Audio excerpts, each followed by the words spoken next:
Hello guys, so Jace Place nga pala at nagpapalik na naman tayo dito sa ating panibagong video, no. So may ipapakita muna ako sa inyo, no. Ito yung ipapakita ko sa inyo, boy. Eto guys, so yung full diamond armor na tayo, no. So nagmina nga pala ako ng off camera, no. Dahil baka maboard lang kayo pag pinanood nyo lang mag-ukay, no. And may papakita pa ako, may ender chest na nga pala ako, no.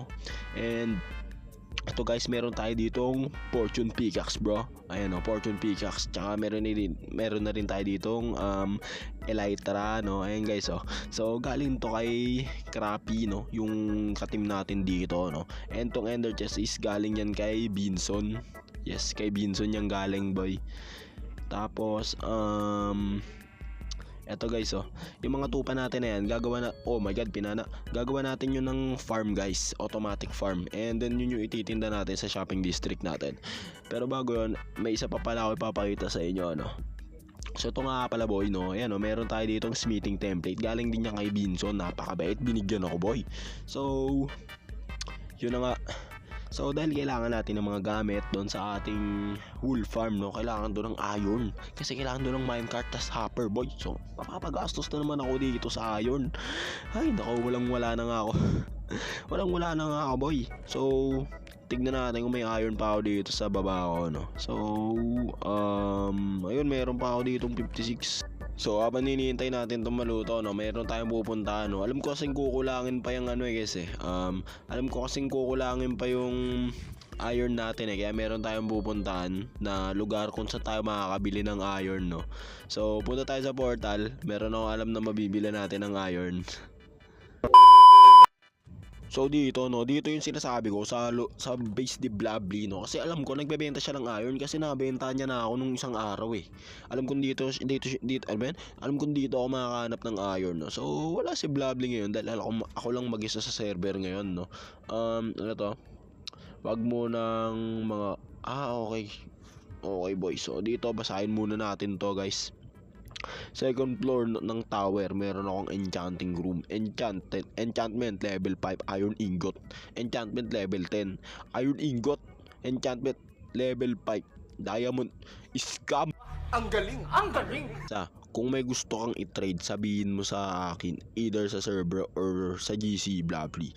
Huwag kang basta-basta papasok o mangingialam ng mga gamit ng walang paalam.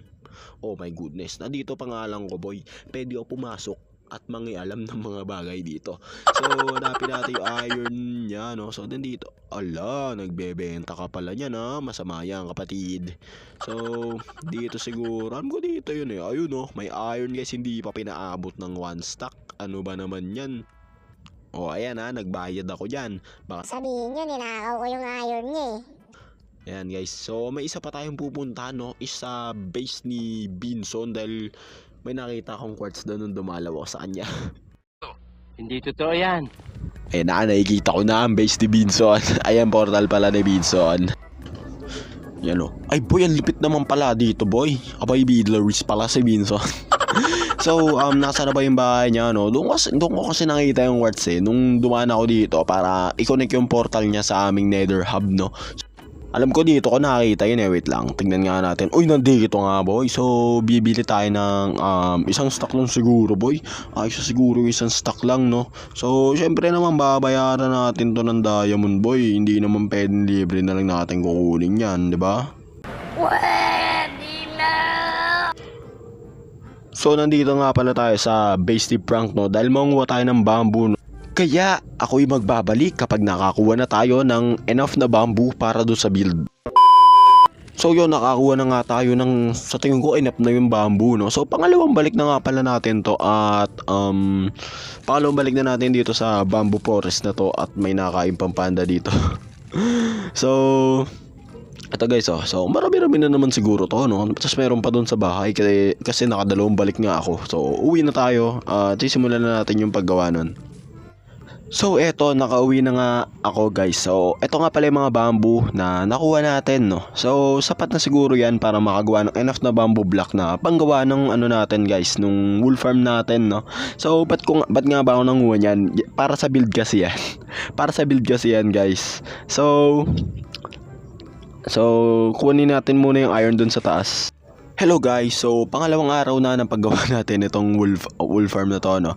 And nagkulang pa ako sa iron. And chinat ko nga pala si Binson na kung meron siyang iron. So pangalawang araw na to ng paggawa natin itong wool farm. Katagal naman yan gawin. So, o nga pala, no? Bibili nga pala tayo ng iron kay Binson. Dahil tinanong ko kung may extra iron siya. Then sabi niya meron daw. Kaya pupunta tayo sa base niya para bumili. Kasi nagkulang kasi yung iron natin eh. Pasensya na sa abala, Binson. So ito yung bayad ko. Ayun. So tara na guys. So babalik na tayo sa base, no. Tuloy na natin yung ginagawa natin dahil so ito na, no, nakompleto ko na lahat ng gagamitin natin para gawin yung automatic wool farm na yon, no. So, simulan na natin gawin tong wool farm na to, no. Yan guys, so kailangan lang natin ng mga ganito. So, i-update ko na lang kayo if mayroon ng progress yung ginagawa natin, no? So, dito natin siya banda ilalagay. So, we'll be right back. A few moments later. So, nagawa ko na nga pala lahat ng lalagyan natin ng tupa, no. So, ayan na guys. So, apay tampakis naman yan.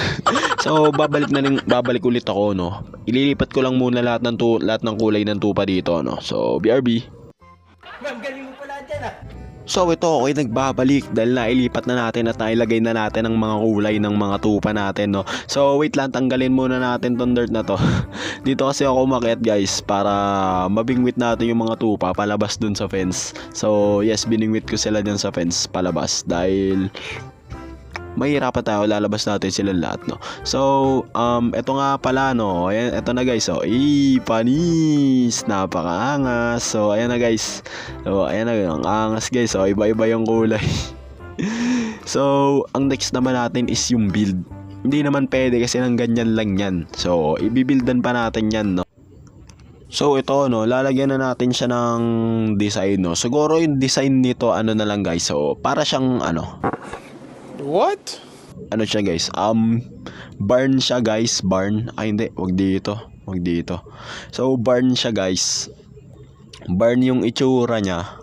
Pero ano siya guys, wool yung pinoproduce niya. Ano siya guys, wool barn. Yan. So ita-timelapse ko na lang to, no.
So ito, tatapos ko na yung build, no.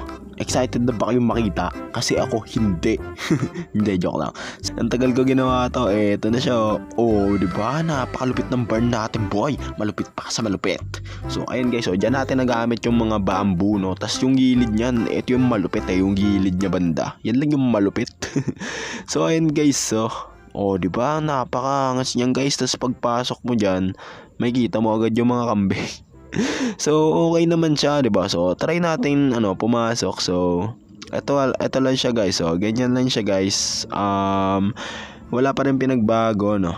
And yung side nga pala natin is bamboo, no. And guys, so eto guys. Ito nga pala, itong scaffolding is dito yung sa may taas. Di kasi dito yung bilihan ng wool, boy.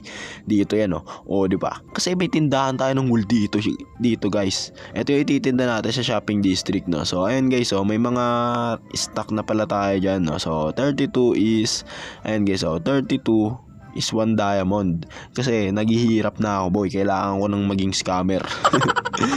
Ayun guys, naghihirap na ako. Kailangan ko nang maging scammer, guys. Hindi, kasi guys, mahirap kasi mag-AFK dito. O tignan nyo nga, kanina pa ako nagawa nitong malaking barn na to. Yung 32 pa lang yung nagagawa. O, di ba? Kahirap-hirap mag-AFK. Tapos bibili nyo ng 1 diamond 1 stack. Hindi, kalahati lang, boy. 32 lang. So try natin siya lagyan ng shaders, no. Tignan natin kung babagay, no. Ano kaya itsura na itong barn na to pag naka-shader ako? So malalaman natin yan, no. So, eto na guys, loading na. Ang tagal nga naman yan. Abi katagal. So, eto na guys. So, tignan natin. Oh my god. Ala. Uy, napakalupit, boy. Ang lupit. So bagay naman pala sa kanya may shaders, no. Mas gumanda nga yung kulay niya, ay yung itsura niya dahil sa araw na lumulubog. So okay naman pala siya. So maganda naman pala pag naka shaders, no. So ayun, bagay naman, no. So hanggang dito na lang siguro tong video na to, no. Maraming salamat sa panonood at sana nag-enjoy kayo. At kung nag-enjoy nga kayo, huwag niyong kalimutang mag-iwan ng like, comment and subscribe dyan sa baba, no. And then kung bago ka lang sa aking channel, huwag mong kalimutang mag-subscribe. And hit the notification bell para lagi kang updated kung may bago akong upload. So yun lang. Bye-bye!